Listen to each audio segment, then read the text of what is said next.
दोस्तों इस कहानी का नाम वर्टिकल लिमिट है। दोस्तों इस कहानी की शुरुआत में हमें 5 लोगों को दिखाया जाता है जो कि पहाड़ों पर चढ़ रहे होते हैं। इनमें से हम पीटर और उसकी बहन एनी को भी देखते हैं और इनके फादर जॉन को भी देखते हैं। यहाँ 2 और लोग होते हैं और तब इन दोनों लोगों में से एक का बैलेंस बिगड़ जाता है और तेजी से वो नीचे आने लगते हैं और इनकी रस्सी एक दूसरे से बंधी होती है जिसकी वजह से सब नीचे लटक जाते हैं। यहाँ एनी ने जो हुक लगाया होता है वो थोड़ा मजबूत होता है जिससे ये 5 लटके हुए होते हैं और तभी उन दोनों लोगों की रस्सी टूट जाती है जिससे वो नीचे गिर जाते हैं और वहाँ अब सिर्फ वो तीनों ही रस्सी के सारे लटके हुए होते हैं। अब यहाँ रस्सी को कमजोर होता हुआ देख जॉन पीटर से उसकी रस्सी काटने को कहता है लेकिन वो मना कर देता है, जिसके बाद उस पर चिल्लाने लगता है। पीटर हालांकि ऐसा करना तो नहीं चाहता लेकिन अपने पिता के कहने पर अपनी और अपनी बहन की जान बचाने के लिए मजबूरी में वो रस्सी काट देता है जिससे उसके पिता नीचे गिर जाते हैं जिससे उनकी मौत हो जाती है। दोस्तों इसके बाद सीन शिफ्ट होता है 3 साल बाद जहाँ हम पीटर को देखते हैं। पीटर उस हादसे के बाद कभी भी पहाड़ों पर नहीं चढ़ा होता है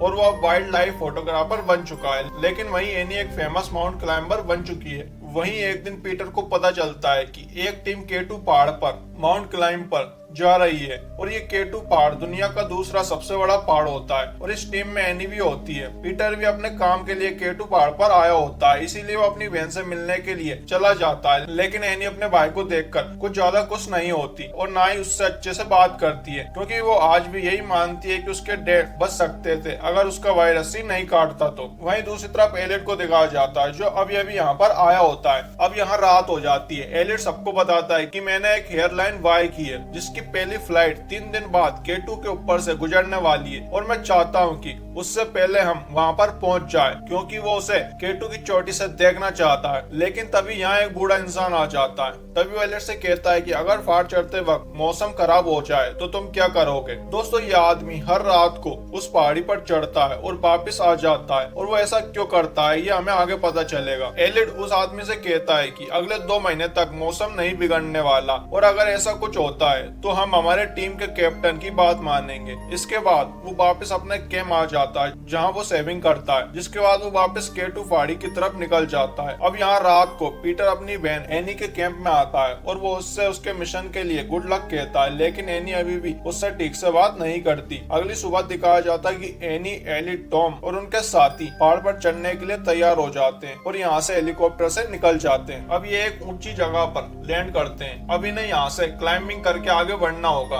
अब ये आगे बढ़ना शुरू करते हैं, लेकिन कुछ ही देर बाद टॉम को बेस से एक मैसेज आता है कि यहाँ एक तूफान आने वाला है, इसीलिए वो सबसे कहता है कि हमें वापस नीचे चलना चाहिए। लेकिन एलिट टॉम की बात नहीं मानता, लेकिन फिर भी टॉम उसे समझाता है, लेकिन एलिट उसकी बात नहीं सुनता और नीचे जाने से मना कर देता है। अब एलिट सबको आगे जाने के लिए मना लेता है, जिसके बाद ये सब आगे बढ़ते हैं। इधर दूसरी तरफ पीटर को दिखाया जाता है जो कहीं जा रहा होता है, लेकिन तभी मौसम को देखकर समझ जाता है कि तूफान आने वाला है। वो तुरंत भागकर बेस में जाता है जहां वो उनसे संपर्क करता है और उसका संपर्क टॉम से हो जाता है। वो टॉम से कहता है कि एक बहुत बड़ा तूफान आने वाला है और टॉम फौरन एलिट से कहता है कि यहाँ एक बहुत बड़ा तूफान आने वाला है, इसीलिए हमें यहाँ से लौट जाना चाहिए। लेकिन एलिट फिर भी टॉम की बात नहीं मानता और एलिट सबको आगे बढ़ने के लिए कहता है। अब सब एक बार फिर से आगे बढ़ जाते हैं। पीटर बाहर आके बाइनोक्यूलर से इन्हें देखता है और वो देखता है कि वापस नहीं आ रहे होते हैं बल्कि आगे बढ़ रहे होते हैं। वहीं दूसरी तरफ दिखाया जाता है कि वो थोड़ा ही ऊपर बड़े होते हैं कि मौसम और भी ज्यादा बिगड़ गया होता है। अब सबको समझ आ जाता है कि हमें टॉम की बात मान लेनी चाहिए थी। अब यहाँ धीरे धीरे तूफान भी बढ़ता जा रहा होता है। ये देखकर टॉम एलिट पर चिल्लाता है, जिसके बाद टॉम उसे वापस जाने को कहता है और इस बार एलिट को उसकी बात माननी पड़ती है। अब ये वापस अपनी कैंप की तरफ आने लगते हैं और ये तेजी से आगे बढ़ना शुरू कर देते हैं कि तभी एनी के नीचे की बर्फ टूट जाती है और वो नीचे गिरने लग जाती है।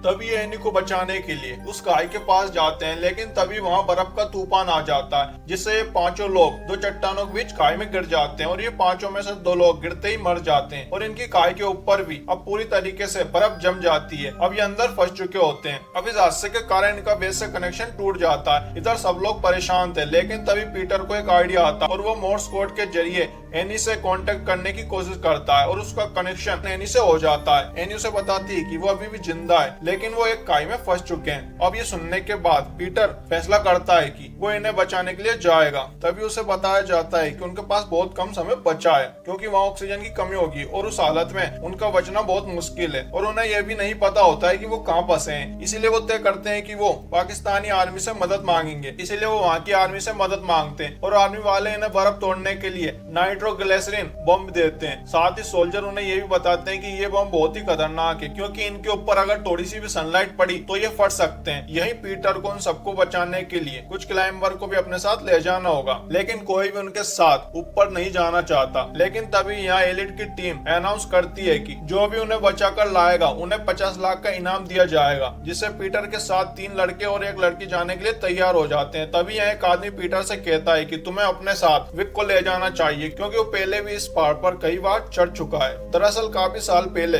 कुछ लोग K2 पहाड़ पर चढ़ रहे थे, उनमें विक की वाइफ भी होती है, लेकिन तभी वहाँ एक तूफान आ जाता है जिसमें वो अपनी वाइफ को खो देता है। इसीलिए वो बार बार K2 पहाड़ पर चढ़ता है अपनी वाइफ को ढूंढने के लिए, लेकिन वो आज तक नहीं मिली। इसीलिए वो इस पहाड़ के चप्पे चप्पे को बहुत अच्छे से जानता है। अगली सुबह ये विक के पास जाते हैं, लेकिन विक इनके साथ जाने से मना कर देता है। पीटर उससे कहता है कि अगर तुम हमारे साथ ऊपर चले तो एलिट की कंपनी तुम्हें 50 लाख रुपए इनाम देगी। ये सुनने के बाद ये इनके साथ जाने के लिए तैयार हो जाता है, लेकिन इनसे कहता है कि तुम्हें अब से मेरे ऑर्डर फॉलो करना होगा। अब सीन शिफ्ट होता है उन तीनों की तरफ जिनके पास अब बहुत ही कम समय बचा होता है। यहाँ इन लोगों की ठंड की वजह से हालत बहुत खराब हो गई होती है और यहाँ ऑक्सीजन की कमी होने की वजह से ये ठीक से सांस भी नहीं ले पा रहे होते। लेकिन इससे बचने के लिए इनके पास एक इंजेक्शन था जिसे लेने के बाद ये कुछ देर तक आराम से सांस ले सकते हैं। अब यहाँ टॉम की हालत बहुत बुरी तरीके से खराब हो रही होती है क्योंकि ऊंचाई से गिरने की वजह से वो बहुत बुरी तरीके से घायल हो चुका था। इसीलिए एनी उसे इंजेक्शन लगाने जाती है, लेकिन एलिट उसे ऐसा करने से रोकता है और वो कहता है कि टॉम की हालत बहुत खराब है और वो वैसे भी कुछ ही देर बाद मर जाएगा, तो ये इंजेक्शन तुम हमारे लिए बचा के रखो। लेकिन एनी उसकी बात नहीं सुनती और वो टॉम को इंजेक्शन लगा देती है। यह हमें पता चलता है कि एलिट कितना मतलबी है, उसे सिर्फ अपनी परवाह है, उसे इन दोनों की जान की कोई परवाह नहीं है। अब इधर हमें दिखाया जाता है कि पीटर और उसके साथी हेलीकॉप्टर के सहारे एक पॉइंट तक आ जाते हैं। अब यहाँ से आगे इनको पैदल ही जाना होगा। अब ये 3 ग्रुप में डिवाइड हो जाते हैं। पीटर अब पूरे 3 साल बाद पहाड़ पर चढ़ रहा था, यानी उस घटना के बाद आज वो पहाड़ पर चढ़ा है। अब ये लोग उन तक मैसेज पहुंचा देते हैं कि ये लोग उनके पास आ रहे हैं। अब दोस्तों हम दूसरे ग्रुप को देखते हैं जिसमें एक लड़का और एक लड़की होते हैं। यहाँ लड़के का पैर फिसल जाता है जिससे वो एक चट्टान के नीचे लटक जाता है। जब लड़की उसे बचाने जाती है तो वहाँ की बर्फ टूट जाती है जिससे लड़की भी वहीं लटक जाती है। अब ये दोनों यहाँ लटक जाते हैं, तभी इनके बैग से बम नीचे गिर जाता है जिससे एक बहुत बड़ा ब्लास्ट होता है, लेकिन उस धमाके से ये दोनों बच जाते हैं। और यहाँ वो लड़का